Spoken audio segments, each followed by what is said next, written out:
Good evening, everybody.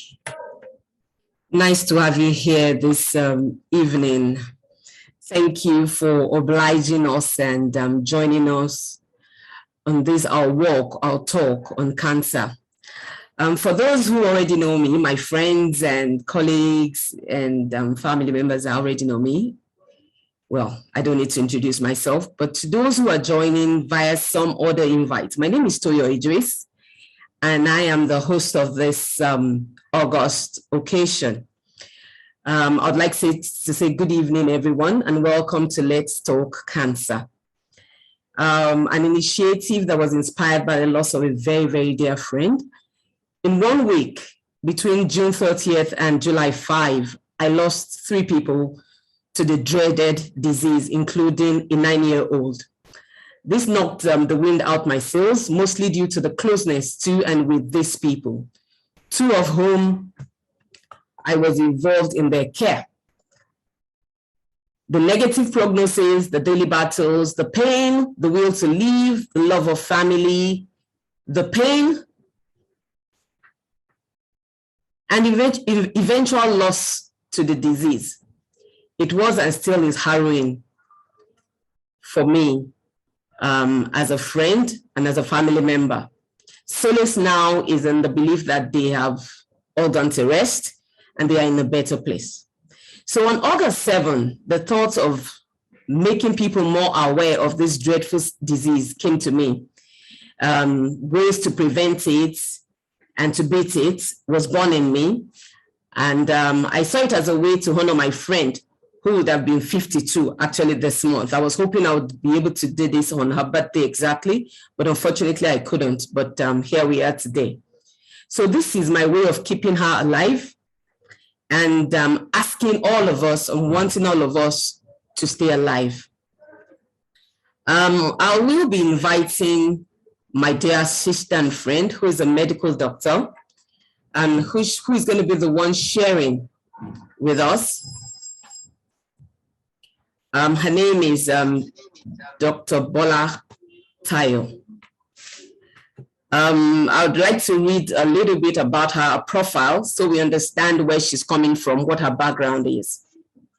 Dr. Bola Tayo is a pharmaceutical physician currently working with Ipsen Pharmaceuticals, a multinational pharmaceutical company with UK offices in Didcot, Slough, and Wrexham. She qualified as a medical doctor from the College of Medicine, University of Ibadan, in February 1997.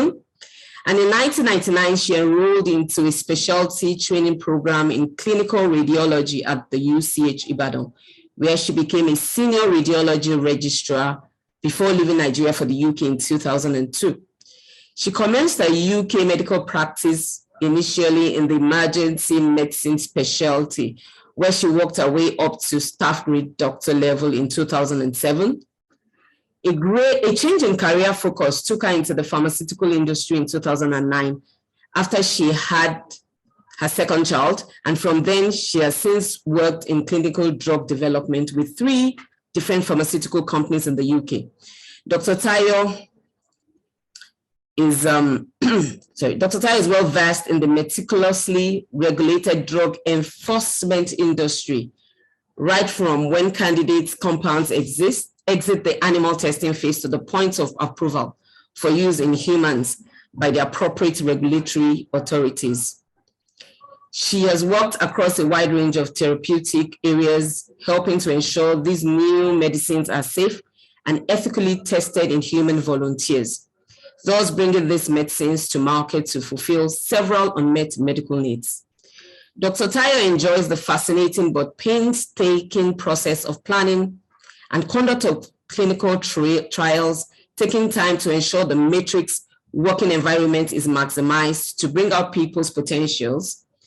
She takes pride in knowing her ex-hospital clinical work brings much needed interventions to a greater number of people worldwide, compared with being in the hospital treating only a few patients at a time. Her long-term goal is to set up a clinical research training center in Nigeria, where clinically oriented personnel can be trained to plan and ethically conduct clinical research for drug development, utilizing strategies that meet international standards. Dr. Bolanle Tayo is married to Mr. Tunde Tayo, and they are blessed with 2 lovely children. She's an ardent fan of crime drama and a music lover in her spare time. Music is her comfort zone. But before I call Dr. Bolanle Tayo to start her presentation, I would like to lay some few engagement rules for today. You'll notice that everybody is on mute. Please, so that we'll have a house, one house at a time. We don't have people, everybody talking at the same time. And I know that by the time Dr. Tayo is done with her presentation, we'll have a lot of questions. Even as she goes on with the presentation, I'm sure we'll have questions. I would suggest and advise that we put them in the chat room. And all these questions will be taken at a go. Once she's done, we'll take them in blocks, depending on the number of questions we have. And then we'll have her talk through all those questions. I would like to thank you once again for tuning in. Let's hope by the time we're done this evening, we'll have learned a thing or two from what she's about to share with us. And probably what I would have to say too about my experience with cancer, with people living and who eventually passed on with cancer. So thank you very much. I'd like to call on Dr. Bolanle Tayo to please present her, what she's got for us. Thank you, everybody. Thank you very much. Dr. Tayo. Yeah, thank you very much, Sister Toyosi. And first, I'll say thank you to you for actually having me in mind and inviting me to be the speaker on this August occasion, which is thankfully happening in August. I jumped on the invitation actually because I do have personal experience with cancer also, because my father, he passed on about 7-8 years now, following a diagnosis of cancer of the stomach. So it's, I've lived it also. And it is something that every one of us here would have touched us in one way or the other. So I'm hoping to just kind of pass across messages today that we have all heard, but probably, with the day-to-day activities of life, those messages kind of have flown past our consciousness, but I want to bring them back to our consciousness so that we can be quite conversant and familiar with what cancer is all about, its impact, how to know if something in our body is developing its cancer, and things like that. I'm not here to lecture us, so I would like, to first of all lay that foundation. Yes, I'm a medical doctor, but I know there are also medical doctors on this call and people who from different backgrounds. Everybody is an expert in their own field, but I'm only here to share. And as my sister said, questions, if you have your questions, drop them in the chat box. We will attend to them later on. I think one thing we need to also mention is that this is being recorded. So if anybody is not comfortable with that, well, unfortunately, you will, I think the recording actually just comes on by itself. Isn't that what happened, Sister Toyo? It's not like you started it. Yes, Zoom actually records as well. Exactly.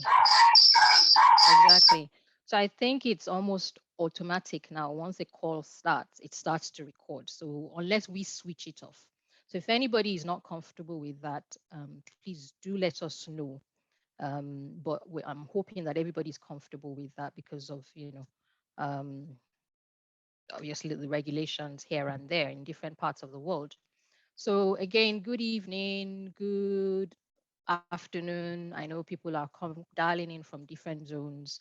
The presentation, I will try to be as quick and, whiz through it, but, please keep in mind your questions.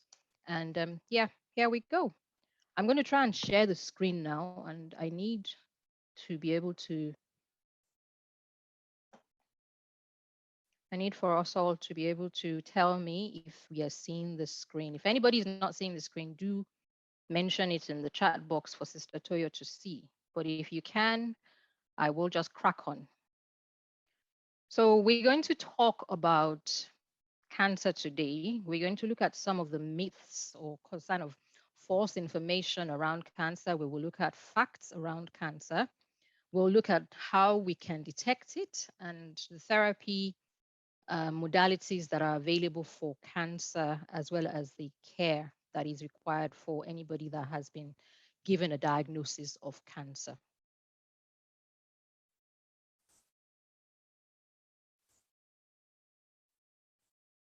So this, as Sister Toyo said, is in memory of those we have lost to cancer. And the initial preamble that I want to share with everybody is just this, and that is the fact that knowledge is power. When we know the truth, it sets us free. I'm not going to go scriptural on us, but basically, when you know what to do,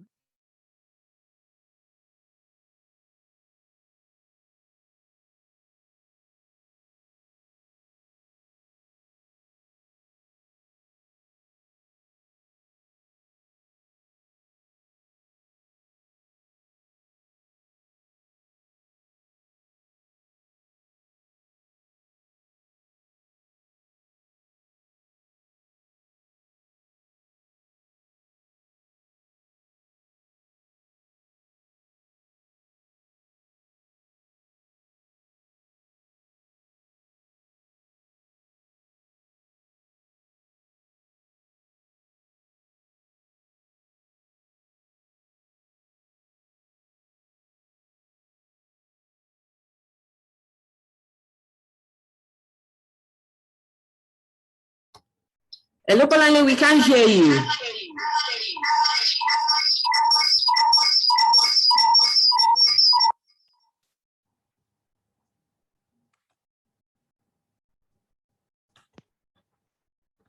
Okay.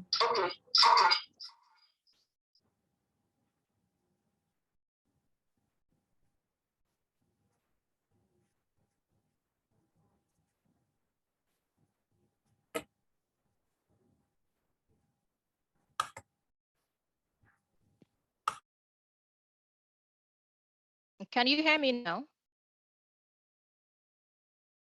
Okay. Apologies about that.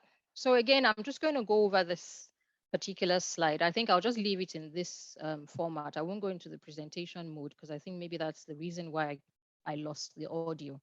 So I'll leave it here. So again, going over this particular first slide, I was saying that knowledge is power. And when I was in medical school, one of the things that we were taught generally about, life and being able to be a medical doctor is that we need to look at how people go about their lives. Sorry, Dr. Zokayo. Sorry, you can do the full screen. Okay. That's why I don't hear you. So it's been taken off you now. So okay. Thank you. Okay. So going back to KABP again, as I said earlier on, while I was on mute, sorry. The KABP there is essentially talking about knowledge, our attitude, our beliefs, and our practices. What we know influences our attitude about what we know about life. And our attitude eventually then trickle down into what we believe. And then this in turn influences our practices, the things we do. So if I know about cancer, I know that, okay, cancer can strike anyone, as we will hear about later on. It can affect anyone. It can be prevented in some cases. I know about the signs and symptoms of cancer. I know what to do should I start to experience any of the signs and symptoms, and then I will be able to manage it. And then I will not hold on to erroneous beliefs about cancer being maybe a curse or it's somebody that's sending cancer to me.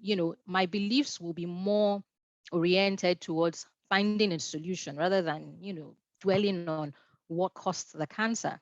And obviously from that, my practices, the things that I do about cancer or any other aspect of life will then be as a result of my knowledge, my attitude, and my beliefs. So this is something that I kind of took away from medical school way back then. And having the right information is key to making right decisions. So exactly what I just said now. If I don't have the right information, I will do the wrong things. I will decide, I will take the wrong decisions. And obviously this will have an impact further down the line, God forbid, should anything happen. And I have this picture I stole from somebody's WhatsApp status a few days ago, not knowing that it was going to come in handy today. We have here 5 horsemen. The first 4 we all know are the ones that are causing central problem in the world. There's war, famine, pestilence, and ultimately death. But we have a 5th horseman right now that is really raging and going around the whole world. And that is called, this 5th horseman is misinformation. There's a lot of fake news, fake false information out there, and it is really it is a scourge right now. And I'm hoping that at the end of this session, I would have been able to dispel any false information that we might hold about cancer and everything about cancer. I'm not here to lecture again, so please let us bear this in mind. So what is cancer? Essentially, cancer is just cells in the body that's just gone totally berserk. They've lost all respect for the body system. And so therefore, they grow uncontrollably. The body systems that control them have lost control on them. And so they grow and they're able to spread to, anywhere in the body. When cancer cells in the body spread, that is what we call, in medical terms, it's metastasis, or we say METs. METs, the patient has METs in the brain or in the bone or the spine, that sort of thing. And, what causes it? No one really knows. It can start almost anywhere in the human body. And so any body part can be affected by cancer, which is why, as of up till now, some books will say there are about 100 different types of cancers. Some I've even read in some cases, they say there are about 200 different types of cancers. And I'm like, hey, in one human body, you can have 200 different types of cancers. It is amazing. But yeah, there we have it.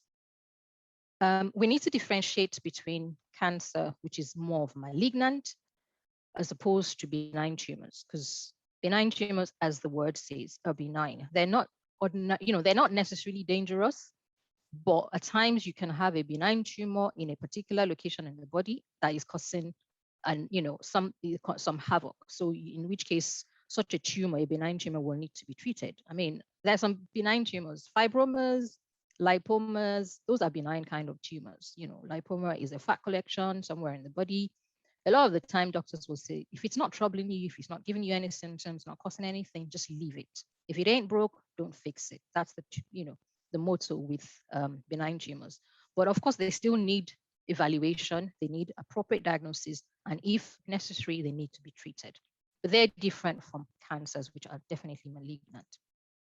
And the sad thing is that cancer can occur in any age group, and so no one is spared, young or old, male or female. It does not respect anybody, just like COVID, actually. So I would like to bust some, I'm the myth buster for today. I would like to bust some common myths about cancer. I mean, these are things that people kind of spread around that I really will, I'm hoping we can all kind of drop today, after this talk.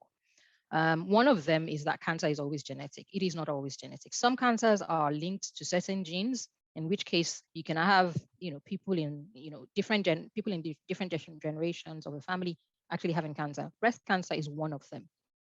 And so that can happen, but it's not always genetic. Actually, most cancers are, as a result of environmental factors, either from the outside or from, or factors that affect the inner part of our bodies. We also hear people say, oh, cancer is infectious or contagious. Actually, I've not heard this being said, in a very long time. But I remember when I was growing up, before I became a doctor, I used to think that, oh, maybe, you could catch cancer from somebody else. It is really not true. However, the aspect of cancer that is linked to infection sometimes is that some types of infections can predispose people to developing cancers. I think the most common one that I know of is the human papilloma virus infection, the HPV virus, which is commonly linked to cervical cancer as well as oral cancer. And in developed countries, there are vaccination programs that are offered to youths, both boys and girls, actually, against the HPV virus. And so that's something that is maybe where people have got the idea that cancer could be contagious, but it is ordinarily not contagious, please. Another untruth is that eating sugary foods makes cancer worse. Yes, we all know sugar is a culprit. Over the years, it has been proven that consumption of sugar is not good for the human body because sugar is a very strong oxidant. And so you definitely don't want too much sugar in your system. But to say that eating sugary foods makes cancer worse, or because, cancer is supposed to be feeding off the sugar, there is no scientific basis to this at the moment, unless maybe further down the line somebody comes up with a theory that is proven to be true. But as of now, it's not a truth. Also, and this one is a sensitive one. The impression is that once you've given a cancer diagnosis, it is an immediate death sentence. I'm happy to be able to say that it is not always the case. Yes, it's not good news. It's probably one of the worst news that any physician, any healthcare practitioner can break to a patient. I think it is, apart from COVID. But thankfully, COVID is not even that bad. Being told that you have cancer is actually a life-changing diagnosis, but it is not an immediate death sentence. I'll talk a bit further about this later on, but I think we just need to take it on board that it is not an immediate death sentence. We also need to kind of move away from a particular school of thought nowadays. Okay, so with social media, because I've noticed this personally, on social media everywhere, you have all these posts about people being positive, maintaining a positive outlook to life. Oh, you have to be thinking positive all the time, and that thinking positive enhances your health, you're healthier. Yes, it is true, all of that. But let's drill down to the basic facts. Somebody who has been diagnosed with cancer, there's just no way they're going to be happy every day. Even me, God forbid, all of us, we're not happy every day. We can't go around smiling every day. But we just, kind of trudge along, hoping that everything will be fine. Now, placing the burden on somebody who's got cancer and telling them, oh, you need to keep positive, you need to keep positive, actually is not, for me, it's counterproductive. Because, we're telling them, oh, if you don't keep a positive outlook on life, you will not get better, or your prognosis will not improve. I think it's not fair. So it's something we need to kind of move away from doing. Let them have their moments, but be there for them. Just as my sister Toya was there for her, friend and other loved ones who passed on. Be there with them, hold their hands, physically or mentally. If they have rough moments, let them know that yes, they are allowed to have those rough moments, but they will come out of it. So this one is actually quite close to my heart. Another thought that goes around is that if you live close to power lines, you're at risk of developing cancer, or if you use cell phones, you're at risk of developing cancers. No, there is no scientific basis or background to this either. Yes, in the past, cell phones, mobile phones especially, I don't think they were so highly regulated in terms of radiation that they were emitting or emitting. But now they're well policed, well regulated. So I really don't see, a link between usage of cell phones or living near power grid pylons. I don't see any link or causality link between them.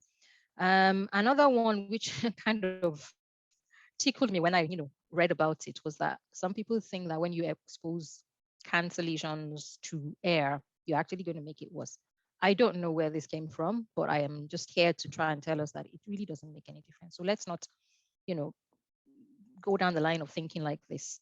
Another one is that the usage of deodorants and antiperspirants.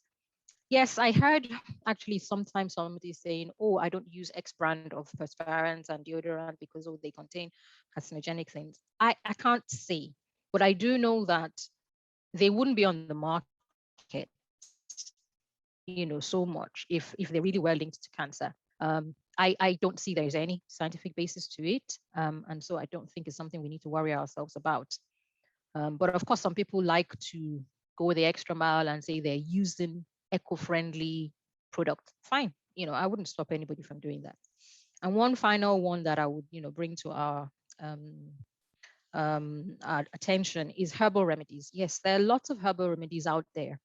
I particularly don't use herbal remedies. I'm just somebody that's very funny. I don't know that I don't believe in them, but they are, I'd rather just, weather things. But herbal remedies, I don't see, I don't see them being a cure for cancer. Not yet. Maybe in the future, but as of now, not yet. So we need to just, be careful the kind of information we share with people, because again, knowledge is power. And so I'll now move on to some factual commentary about cancer. Again, as I said earlier on, cancer can affect anyone. It does not respect anybody.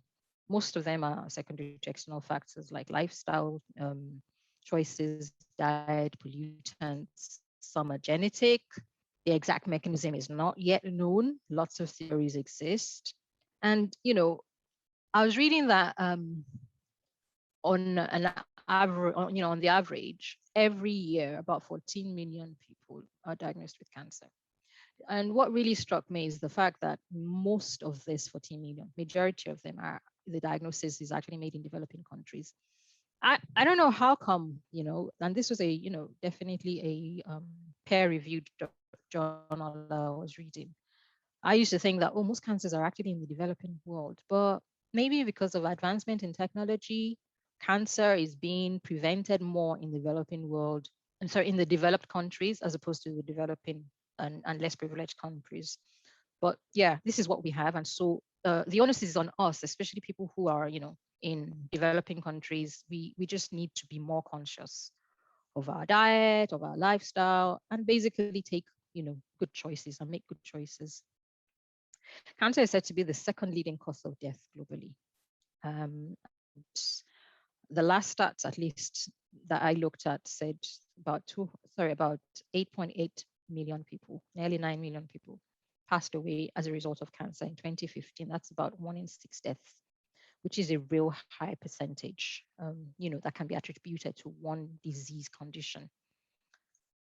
5-year survival rate. So basically, survival rates of cancer is measured in 5 years. And what it is they will measure, or they will count the number of people that live up to 5 years and beyond for every type of cancer. That's what you call the 5-year survival rate. These rates actually are getting better. Over the years, with advancements in technology, in treatment modalities, the rates are getting better. So yeah, this is good news. But honestly, prevention is better than cure. That's all I would say. The common types of cancers that we have differ between the two sexes. So for women, the breast, colorectal, the lung, the cervical, and thyroid cancers are the more common ones. Whereas in men, we have lung, prostate, colorectal, stomach, and liver being more common. So we can see that in both sexes, lung and colorectal cancers are kind of more common. They're common to both sexes. And I keep harping on about this, but this is what is relevant here. This is why Sister Toyo brought this up, because she experienced cancer. She lived through it in Nigeria, and she was able to see that in a country like Nigeria, cancer care is just almost non-existent. Both the care that people can offer the patients at home and care in institutions is almost non-existent. And why? Because the health system in countries like Nigeria is basically it's fledgling. It's in a neonatal stage. That's all I would say. It's almost non-existent. And of course, this has an impact on the outcome, the diagnosis, and end results of a cancer diagnosis in Nigeria, as an example, is often not very good unless you're really very, very rich and you can travel out, which is unfortunate. But when you compare, the outcomes in developed countries, where better health systems exist, of course, the outcomes are, you can't just put them beside one another, unfortunately. And so again, it all boils down to us knowing what cancer is about and knowing what to do if we actually get wind of it coming around. So we're going to talk about the detection of cancer. How do we detect it? How do we know if things are going amiss in our systems? The first thing I would say is that the earlier detection activities are embarked upon, the better the outcome. You don't want to be diagnosing cancer in stage 3 and 4. Cancer is divided into 4 stages in terms of how gone it is. Stages 1 to 4 are what we have. So if you catch a cancer in fact, there are some earlier stages before stage 1. If you're able to catch a cancer in those stages, the precursor stages to stage 1 and stage 1, and maybe a little bit of stage 2, you're fine most times if you get treated very aggressively, with the appropriate kind of treatment. The outcome can be good. But if you're diagnosing cancer in stages 3 and 4, really quite poor prognosis or poor outcome. Self-examination, I talked about this earlier on, so I'm not going to go into depth again, but it's all about us doing these things. It's not just about knowing this, it's about actually putting it into action. Self-examination, being aware of changes in our body, little things like a wart on your skin that suddenly starts bleeding. You've had this wart on your skin for so long, nothing happened to it. All of a sudden it starts bleeding and crossing over. It's getting bigger, it's getting painful. You need to get it sorted because those could be potential precursor signs of that particular lesion, that wart you've had in your body for so long. It could just be undergoing changes that you don't want. So those are the things that I want us to take home from here. Detection activities actually, ideally in a sane environment, sane being the operative word here, they're undertaken by governmental authorities. The government and whoever is in charge, they will set up appropriate detection programs. But as individuals, if we don't take up these detection programs, if we don't go in to utilize them, they're useless. So it's kind of like a two-way street. The programs exist, people need to go in and make use of the programs. Otherwise, they're just going to be there. So detection essentially covers, it's split into 2. You have the screening, which is the earlier part. Then you actually have the early diagnostic testing that can be done. Screening programs are very important because they can pick up the disease at the asymptomatic state, even before patients start to have the symptoms. You can actually, detect it, if the person or if the patients are taken through the appropriate screening programs. Whereas early detection programs are, they're very important and pivotal for diagnosing the disease when it's in early stage, as I said, maybe stage 1 or 2. And both of them work hand in hand. But I will talk about the subtle differences between them in further slides. As I mentioned earlier on, survival rates will depend on detection activities. The earlier you do it, as I said in the very first point there, the better the outcome. And of course, this goes without saying, I've said this and I keep banging on about it. Developing nations, they record lower detection rates compared with developed countries. It's just what it is. Until we get our acts together in developing countries, this is how it's going to be. Apologies about this. I'll move on to the next slide. So talking about detection a bit more, this kind of just breaks down everything I've said in the previous slide. I've given examples of screening programs here. We have the pap smear, you have colonoscopy programs, you have mammograms, you have bioassays for CA125 in the blood system, you have alpha fetoprotein. The CA125 is basically for testicular tumors, whereas alpha fetoprotein is more for liver tumors, is more specific for liver tumors. So all these kind of programs are available in different places, and people need to be aware of them and make use of them. And screening programs, what they do is that they focus on entire target populations. So they're not just looking at individual patients, but they would potentially bring in, let's say, if it's a pap smear, they'll bring in women of a certain age. Usually, they're sexually active women up to a certain age who still have their uterus and their cervix, and they bring them in to have the smear. Colonoscopy will look at people from about 45 or 50 upwards, bearing in mind that colon colon cancer is more common in older people. Not that it doesn't happen or develop in younger people, but it's more common.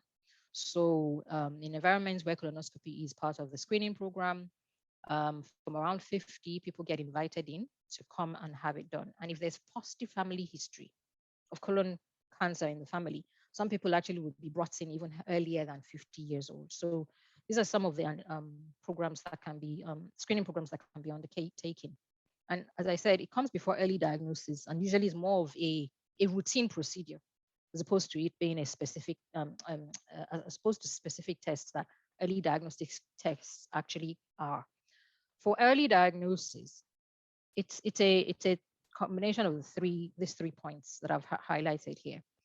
People need to be aware of cancer symptoms, and they need to then know where to go to access care should they have any diagnosis of cancer. They want to have somebody who's going to be able to take a good clinical evaluation, take a good history from them, examine them properly, make the correct diagnosis, because we've had wrong diagnosis before in some people, when maybe their samples have been mixed up. So you want to go to a center where they will make their diagnosis, and the diagnosis will be your diagnosis and not somebody else's. And then you want somewhere that they can do the staging of the cancer appropriately, because the different cancer stages, as I said earlier, 1 to 4, the treatment that will be offered to a stage 1 cancer will be different from what will be offered to a stage 4 cancer. So you want to be in the hands of somebody who knows what they're doing. And that's what early diagnosis, really offers people. And of course, a very important aspect of cancer care is pain relief, because at the end of it all, cancer brings pain a lot of the time. A lot of cancer patients end up in massive pain, and it can be so distressing, not only to the cancer patient, but even to their family members, their loved ones who are watching them to be in pain. And so access to pain relief is very important in the detection.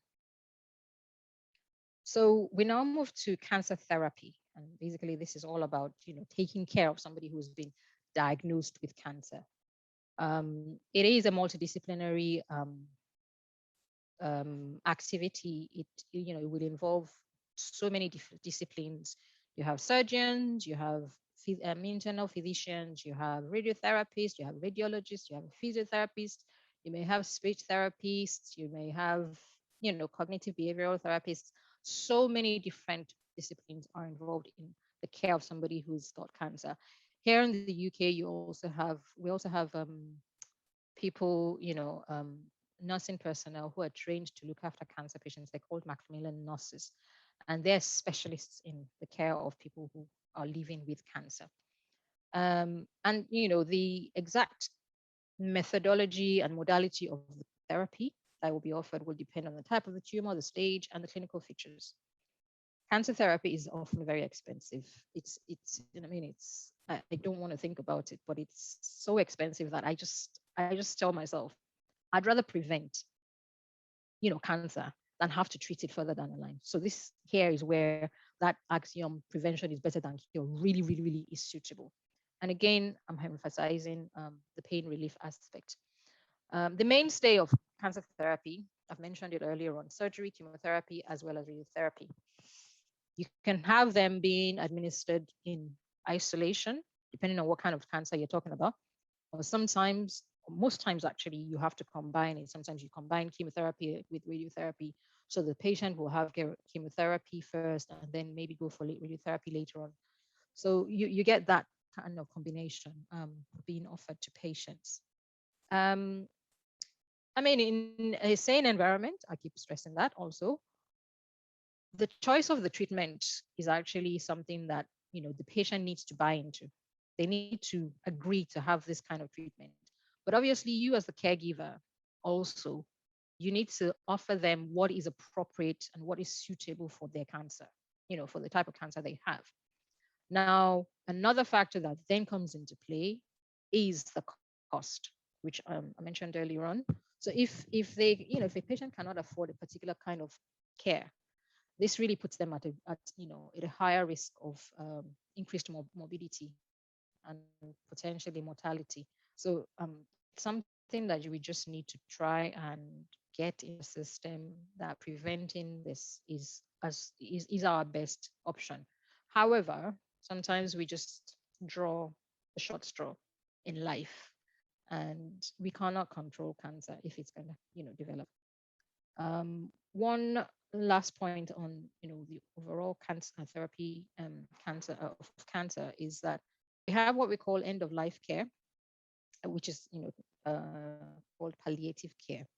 Palliative care essentially is offered to patients when we know that there isn't much more we can do for them. They've reached the end of their lives. And all you want to do is just make the end comfortable for them. You want them to be comfortable, to be pain free. And so that kind of care is what is offered in what we call hospices. But for those who are lucky, who may go into remission, you then also offer them what we call survivorship care. That is, they are survivors of cancer. But the thing is, the onslaught of cancer on them, having to go through 3 treatments and all that, a lot of people come out, they really are, it's like they're disengaged from the world. So you need to actually rehabilitate them. And so that is part of cancer care also. And it's really very, very important.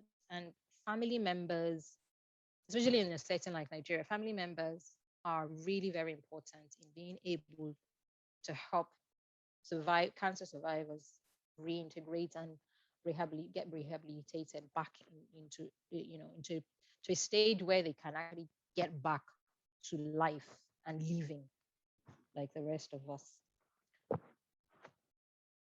And so this I think this is the semi-final slide. This just talks essentially about the types of care that are available, or treatments that are available for cancer, again, surgery, chemotherapy, radiotherapy.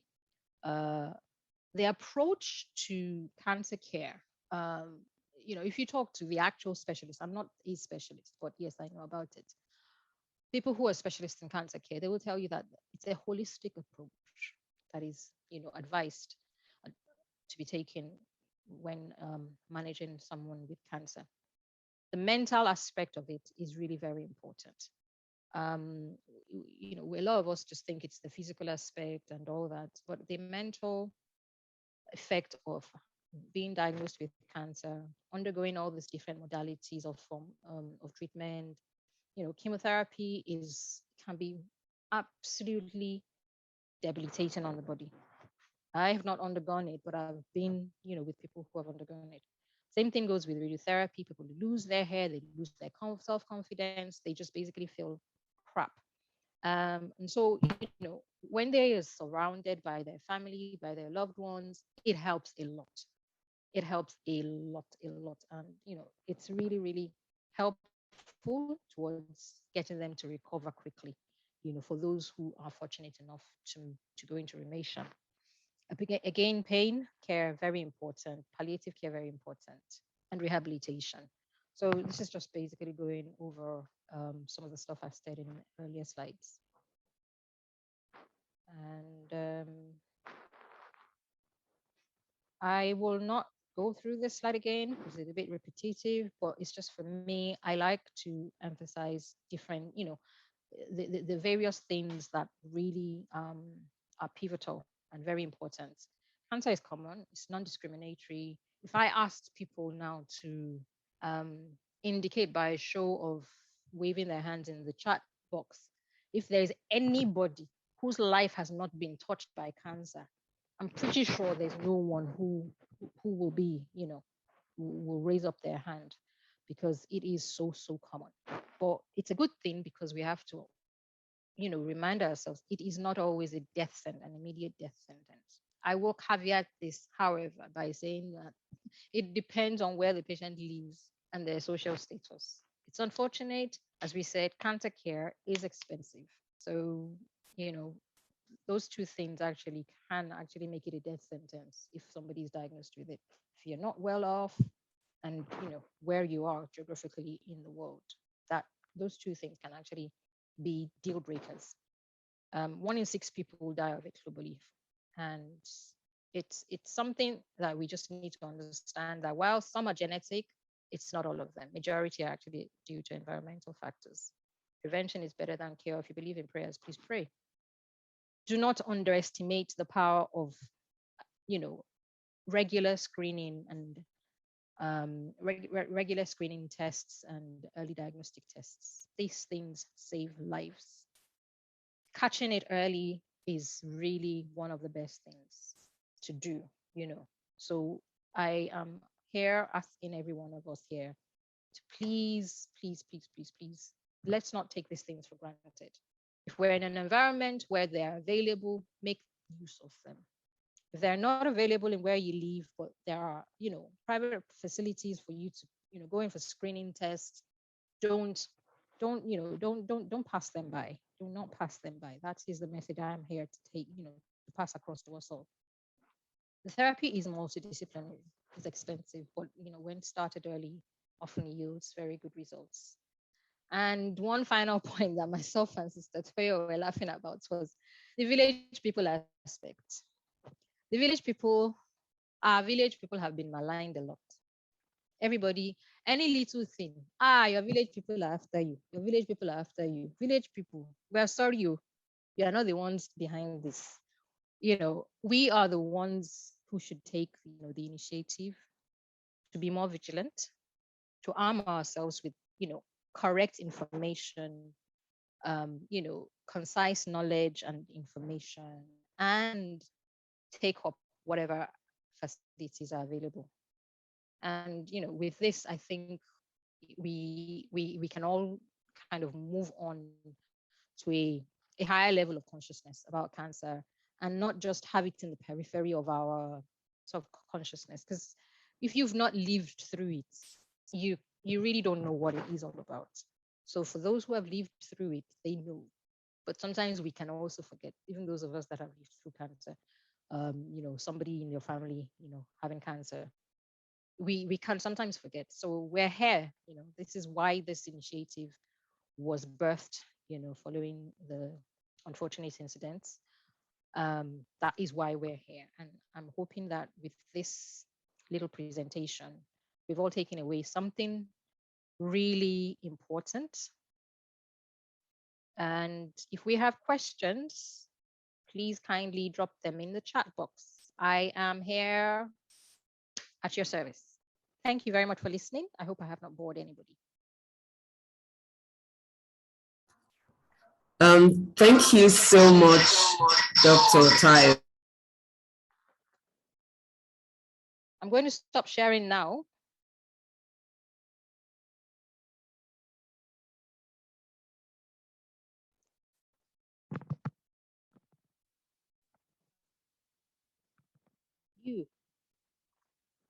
You need to come off mute, Sister Toyo. Okay. Thank you, Balani. Thank you so much. Thank you. That was a well put together presentation. The essence of us gathering today is for us to have a general overview of the disease, which is what you've been able to pass across. And I hope everyone has one thing or the other to take away from what she has said. And like she said, if you have questions, you can drop them in the chat room. We'll take them one after the other. I see some questions coming. But I'd like to add a few words to what she has said. Just like she said, I have lived it, and I lived it not too long ago. And when I say not too long, I'm just talking a couple of weeks ago. And talking about it now, I'm still having goosebumps, and I'm sure I'll still have the goosebumps for a very, very long time. I think my living with it really started about a year ago. Funny enough, it started in August last year when I had like a little niece who was diagnosed with cancer. And then there's some things that Dr. Taya just mentioned about early detection and all of that. And I found out that this part of the world, is either we don't take things seriously, our medical practitioners don't take things seriously, or because of the way the health system in the country is, in quotes, they tend to do as they please and they get away with it. Why am I saying this? For my little niece, she died at 9. She was just a 9-year-old. So, I mean, you can, and she went through this for, I think the period of the illness or the disease was about 2 to 3 years. And the poor girl,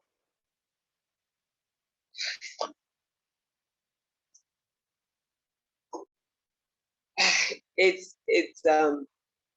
not easy to relieve, you know. And she actually did scans, just like Dr. Taya said. I mean, they need to do some, I don't know what she called it now. I can't remember what she called it. She said there are 2 types of way to check. There's the one that checks for cancer and stuff, and then the one after they've diagnosed or something. And before he was diagnosed as cancer, it took almost 2 years of the poor kid going in and out of hospital, did all the checks and everything. And there was this particular scan that was done, and the disease was there. They could see it there, but the radio. Sorry, I'm not a clinical or medical person. I don't know the terms really. Wrote all clear on that scan. That was in 2018. My little baby passed on June 30th this year. And at that time, nobody knew what was going on. She was in and out of hospital. It was a harrowing period. Only for her to be taken out of the country, she ended up in South Africa. And the scans, all the documents, and everything was taken when they were traveling. And in that stuff, in that the scan and all, the doctors, the oncologists that she saw in Africa eventually told the mom who traveled with the baby that here is the tumor. Why didn't they take it out? The scan where the tumor was discovered was in 2018, and the kid died June 30th, 2021. So where am I going with all of this? When we do go for all these tests and scans and everything, let's check and check again and have a second opinion and a third opinion when we can. And like Dr. Taya said, for some people, they can't even afford the expense of taking care of this terrible disease. Anyway, what brought about my wanting to have this talk was actually losing a friend as well. And a friend that was very, very dear, very, very dear to me. And I was involved in her day-to-day as well. So it's very painful when you see that medical practitioners don't put in the best to getting getting us better here in the country. So I don't know. And then another part that I feel is quite important is the love and care from family members and people around. Although I know that a lot of us try to keep it quiet. We don't want people to know for one reason or the other. But the attention that comes from the family, from your loved ones, is very, very, very critical. And especially when it's practically terminal.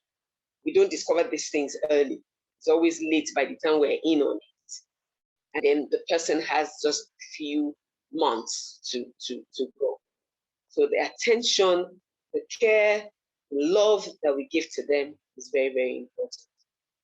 And please, I'm talking to myself as well. Please, let's check ourselves over and over. There's a particular stage we get to, especially we women. When I was getting the death certificate for one of the people that passed on, just to tell you how much I was involved in all of this. And the doctor that wrote the certificate told me that he lost his mom at 52. And it was cancer.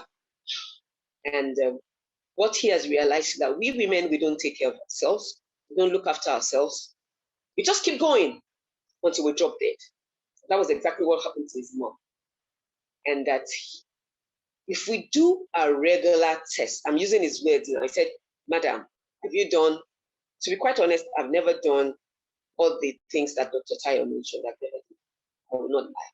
It's wrong. At over 50, it is wrong not to do that. So I'll agree with her that we need to do these checks often. So this doctor now told me and said, Madam, when you do this test often, whatever it is that comes up, you only know it only started the year you are in. If you do it like every year, there's certain tests that we're supposed to do yearly. Dr. Sai, correct me if I'm wrong. There's certain things we need to do regularly. So if we do that regularly, we'll be able to pick up this ailment before it becomes a full-blown disease. So please, ladies, I beg you, implore you to please do your checks regularly, and please let us stay alive. Let us be there for the best times with our children, because I'm sure most of us are locked on here and not kids anymore. I'm sure we're from 30 years and above. Please, let us take care of ourselves so that on that day when our kids are having that special day of theirs, a minute silence is not set for us. Please, ladies. Thank you so much. I will take the questions now. Dr. Tayo, do you have your hands up or something? You want to say something? Oh, you're mute. Sorry. So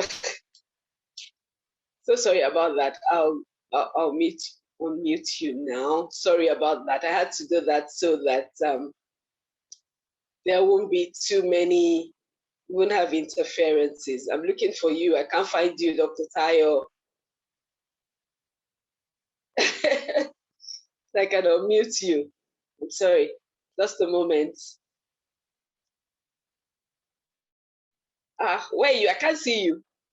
Ask to unmute. Oh, Polali, I can't see you. Okay, there you are.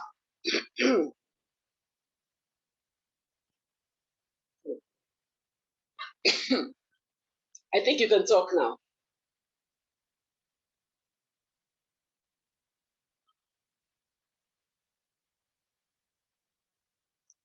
You're still not.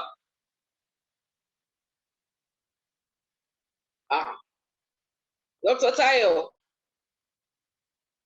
Okay.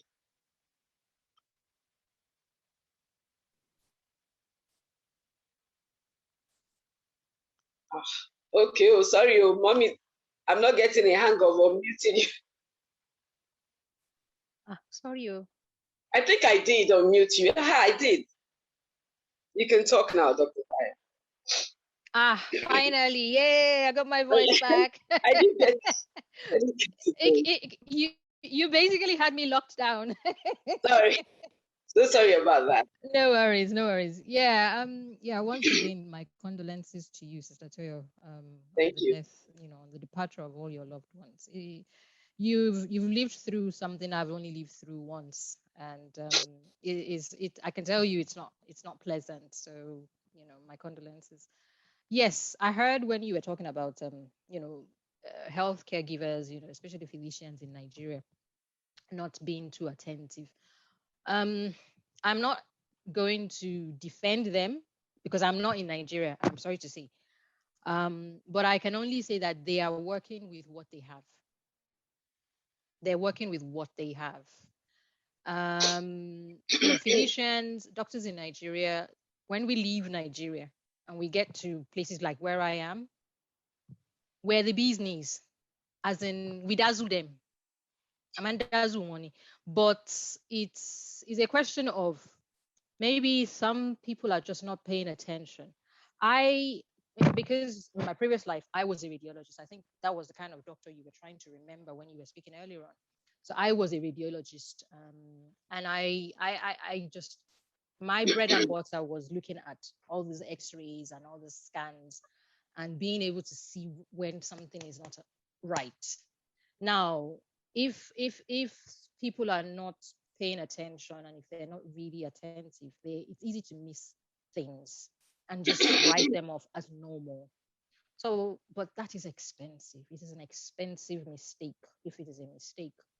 So I can only just imagine what the little girl, your niece, went through.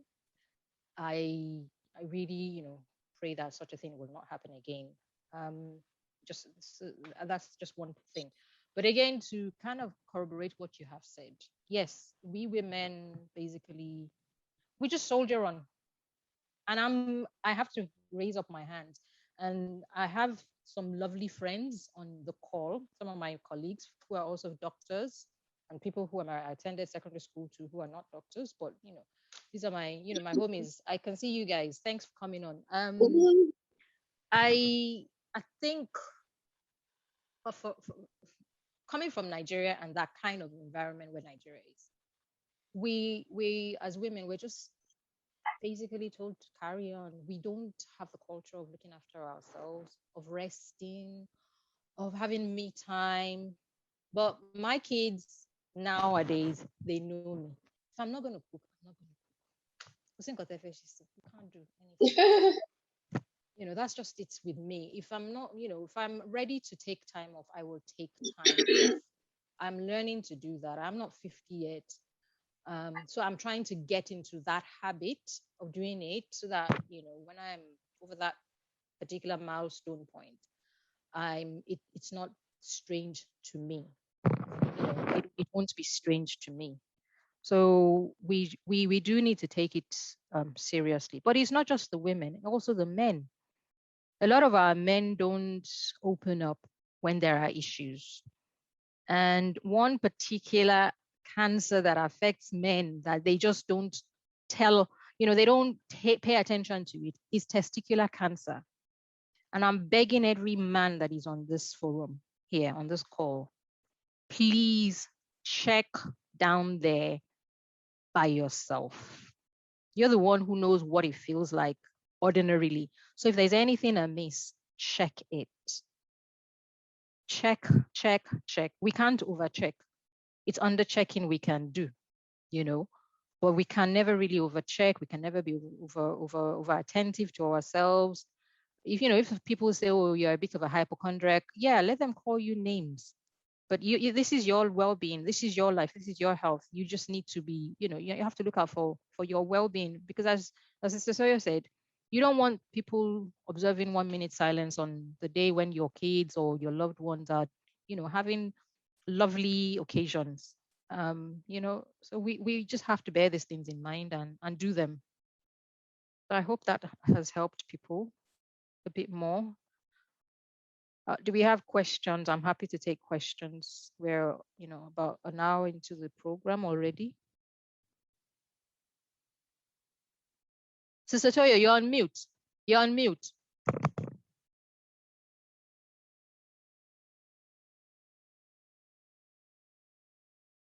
You're still on mute. You need to unmute. I don't know whether it's a laptop or the phone. Yes, I just did. Brilliant. Thank you. Yes, we have a couple of questions, but some of the ones that I'm going to take these questions in batches. What I've been able to gather so far. Someone asked, I'm going to take the questions in threes. Okay, I'll take it in threes. Then we'll have the doctor speak about them if there are things she can speak about, and if there are ones that I can answer, I will answer them. And then we'll move on to the next batch. So you can keep dropping questions in the chat room, please. The first question here says, is the issue in Nigeria education? Why I think this question was in reference to the story I gave about the misdiagnosis. I think I'm right. The good doctor should please help me with that. So that's the first one. Is it an educational issue here in Nigeria?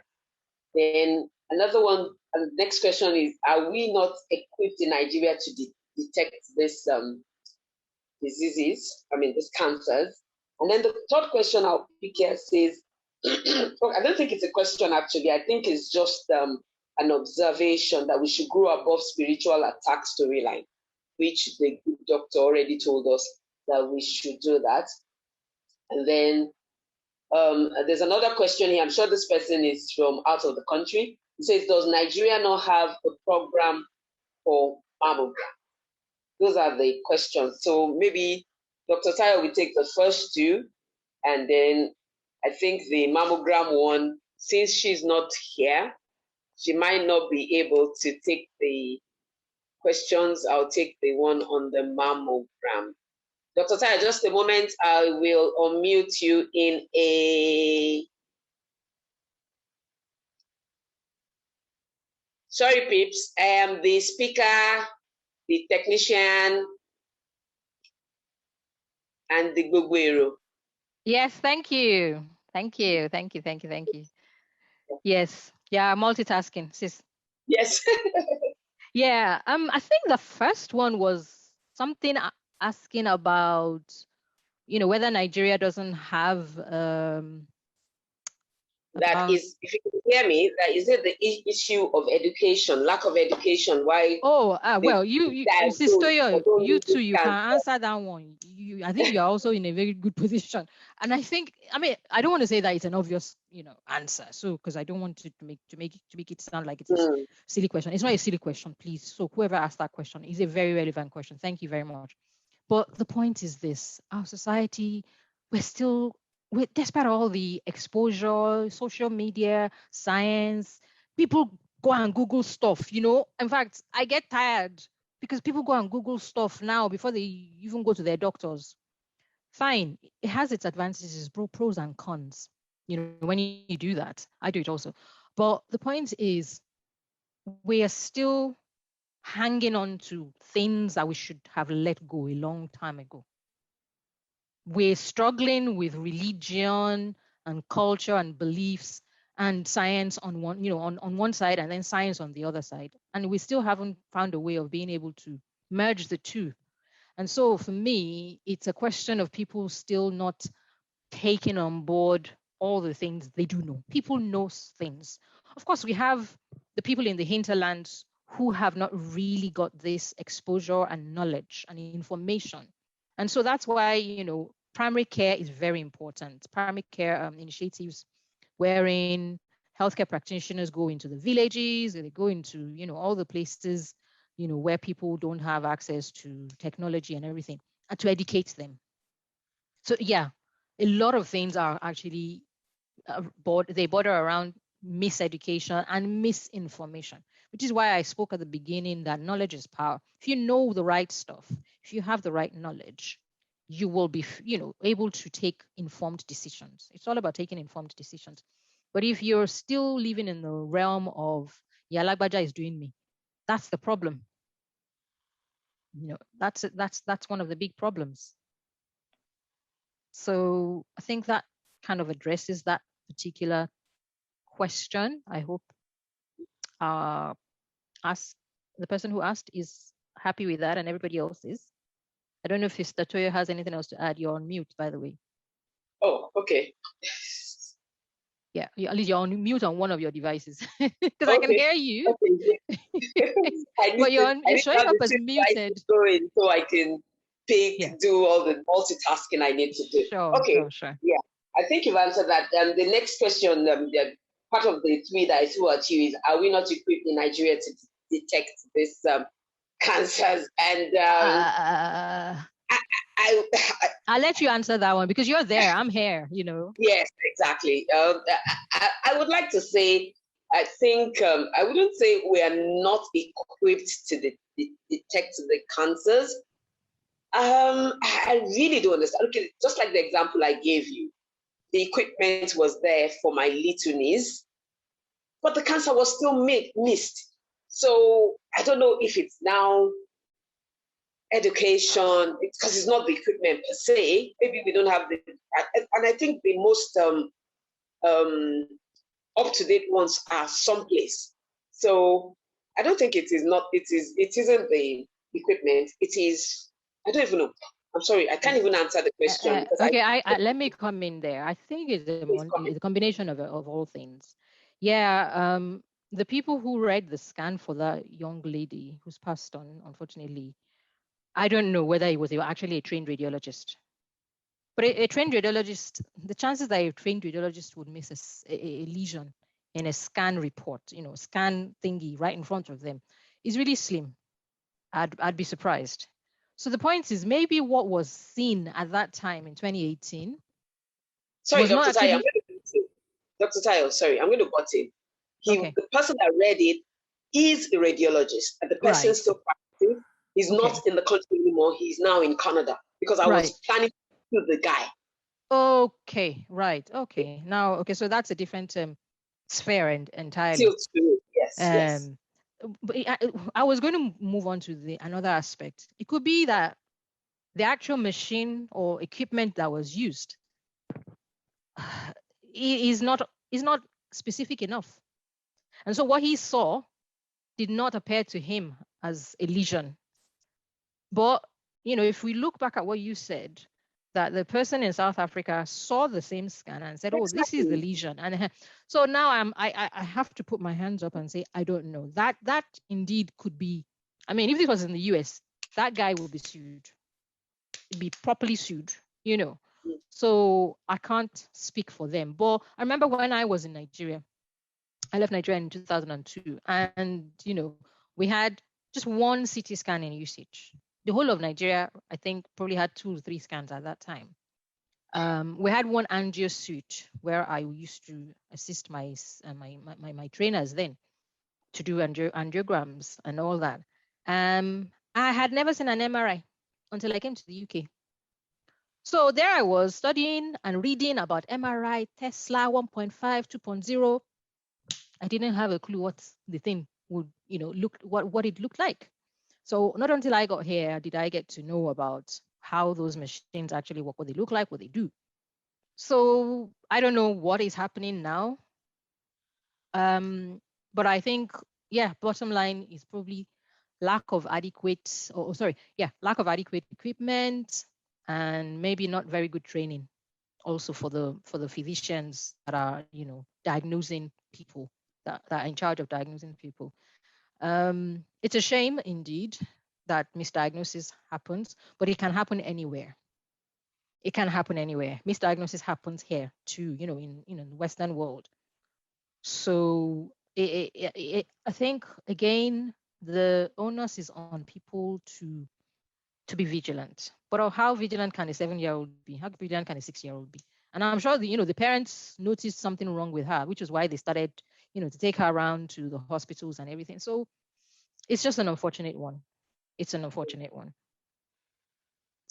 Okay. Other questions. Now there's this question that says, okay, I think I can answer this. It was one of the 3 that I put out earlier. Does Nigeria not have program for mammogram? We do. Some of us don't even take advantage of it, and it's in practically almost all hospitals. And that's why I said most of us here, we don't take care of ourselves. We don't take care of ourselves. And I am one because I've never had a mammogram. I too. I've not had one. Doctor, you have not had a mammogram. I didn't need it. Me. Okay, that's true. Well, I mean, I don't know if I need it. I haven't found anything. Usually you would go for, because I don't think mammo is just something you actually go. It's not like a pap smear where people are brought in, at least not here in, where we are. It's usually like, if you've got a strong family history, you should consider it. If you find anything on self-examination, you should consider it.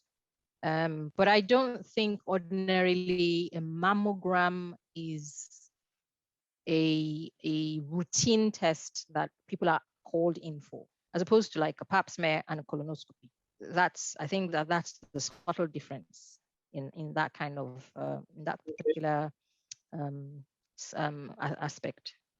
But yeah, if people don't take up all this available facilities wherever they are, if they're available, then really what can, because the people who are going to do the scan, they won't be going into the houses to bring and drag people from their houses. It's up to us as individuals to, walk in and say, okay, I need this, or, or ask our primary care physician, our GPs, to recommend us and refer us. Okay. Okay, the next set of questions, I'm going to take 3 more questions now, 3 questions for you to answer. It says, once women have screening,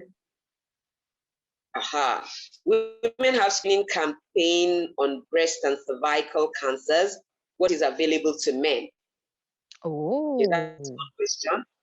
The second question I'll take now is, how do we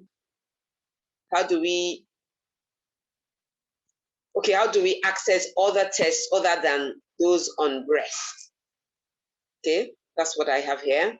Then the third one is, how often is often for checkups, and can cancer show up between annual checkups? So those are 3 questions for you to answer. Move to the next one. Okay, I will take them in order, in reverse order.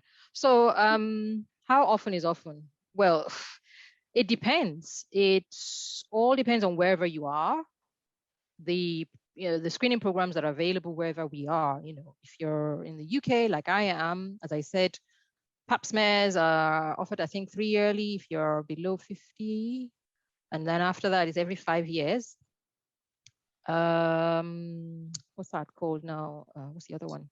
Colonoscopies are offered, I think, every year for 50 and above annually. Mammograms, I don't know. I have to confess that I don't really know how often.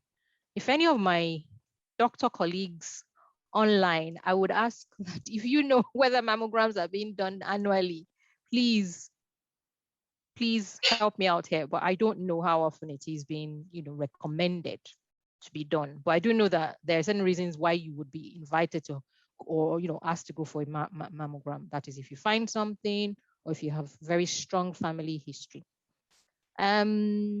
So that's that. Can cancer develop between one scheduled scan or test to another? Yes, it can. It can. And that's where I said, when I was presenting earlier on that, we all pray against this thing that you don't draw the short straw of life.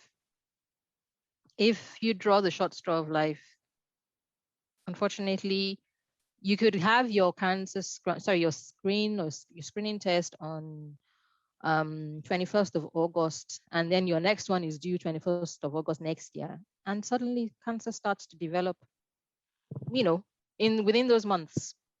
It's not impossible. And so we pray against it. What else do we do? But you also try and watch yourself and observe yourself, because there will be some changes. And it's part of being observant. You could actually pick it up before your next scan is due. The second question, again, if you could remind me what that was. How do we... Okay, the one about women having screening campaign on breast and cervical, what is available to men? Yeah. Okay, and then the third question was, how do we do other tests other than those for breast? Okay, all right. Okay, so the first one about what is available for men. What is available for men? Men can also do PSA.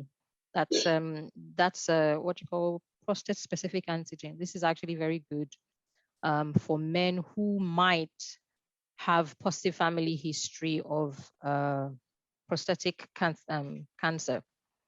So, like for instance, in my husband's family, I think there is a bit of a positive history. So he gets invited in to do a PSA every year. And so men can go in for that also, and they can request their doctors to refer them to have that done. There are scans that can be run also just routine MRI scans, but I don't think they're run as screening tests per se, as the one, as the one women have for the breast and for the pap smear. So for men, it's all about just trying to be moderate in everything, drink in moderation, smoke in moderation, or if not at all, don't even smoke. And, try to keep healthy, keep active, and observe yourself. If there's anything that just feels wrong, don't underestimate it. Don't take it for granted. Go in and get checked. It's simple, but not so simple. And what else can we do beside breast screening tests? There are some other things, but they become a bit more specific. And so that's where we leave the realm of screening, and you then go into early diagnostic tests, wherein you're actually dealing on a one-on-one basis with a particular person, as opposed to screening, which I said earlier on, actually focuses on a group of people that are potentially at risk of a particular kind of cancer. So it's there are a number of them, different antigen tests. The common one for breast, apart from the actual mammogram, is testing a particular gene, the BRCA, I think 1,2 something gene, which is commonly found in, family members, and that could predispose them to developing breast cancer. I mean, I've read about sisters who actually have gone in for voluntary mastectomies because they have a very positive family history. And then when they got tested for this gene, they had the gene, and they have gone to remove their breasts. Even before anything started to develop, they've gone in to have voluntary mastectomy. That is a radical decision, but if push comes to shove, if people want to do that, it's not impossible.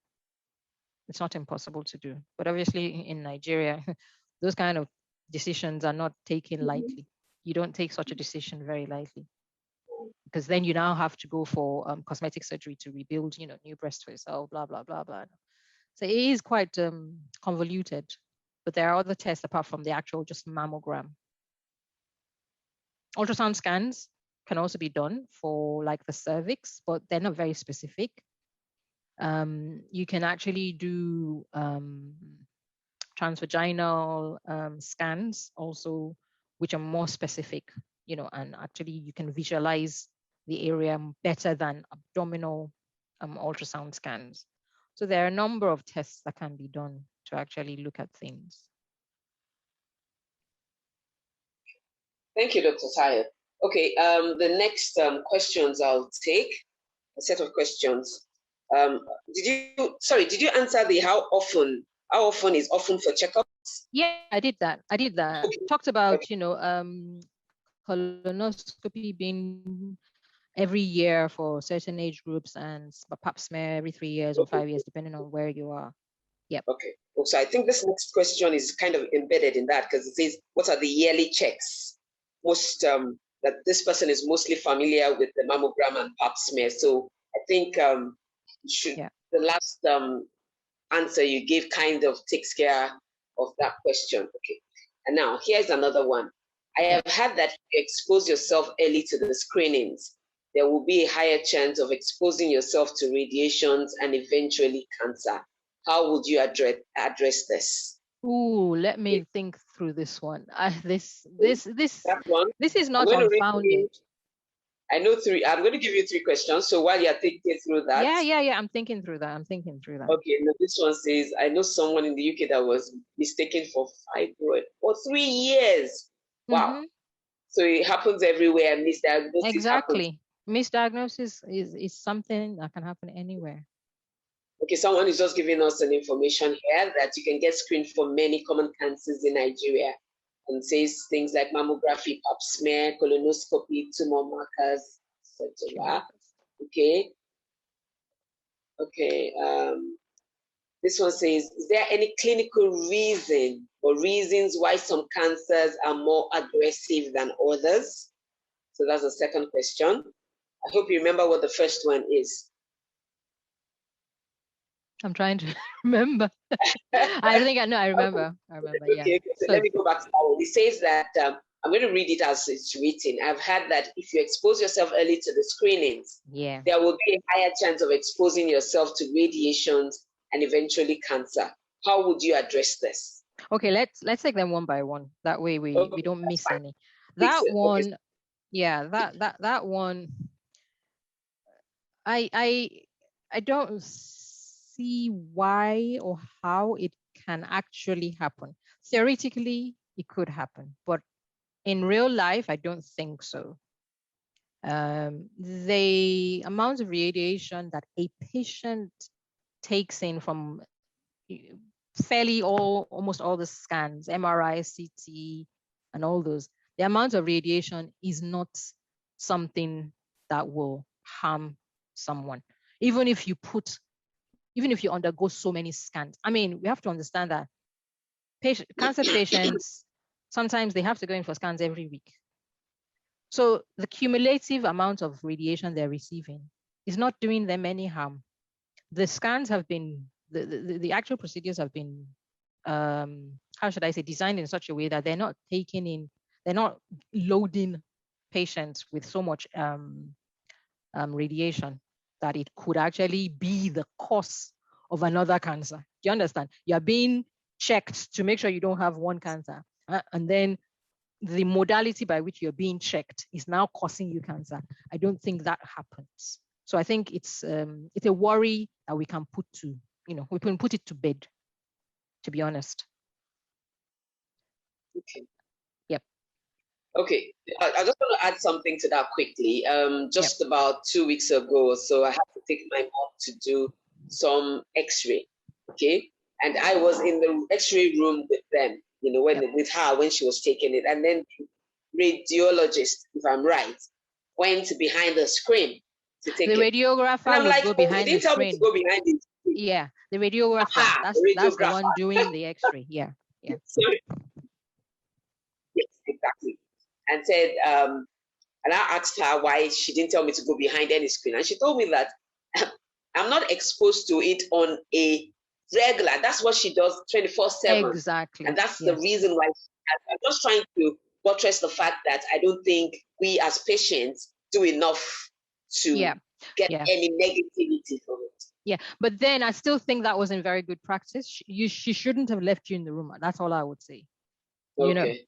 I mean, ideally, what she said it makes sense because she's the one, as the radiographer, she's there every day. She's doing an X-ray, so she shouldn't be receiving too much of it. You are the only there, probably one visit. But ideally, she should have made you come, either stay out of the room totally, or come behind the lead infused wall where she was staying. Yeah, ideally. But sometimes these people are just overworked and they will just do stuff. If you were not educated, and an uneducated person would not challenge her. Yeah. They would have just gone, So I don't think that was very good practice. But again, I don't think whatever dose you received will cause you any harm. But it's not good practice. Okay. I think someone said they sent you a direct message, so you probably need to check your chats. Yeah, that was a mistake. The persons, I think they meant to send it into the general chat room. And so when I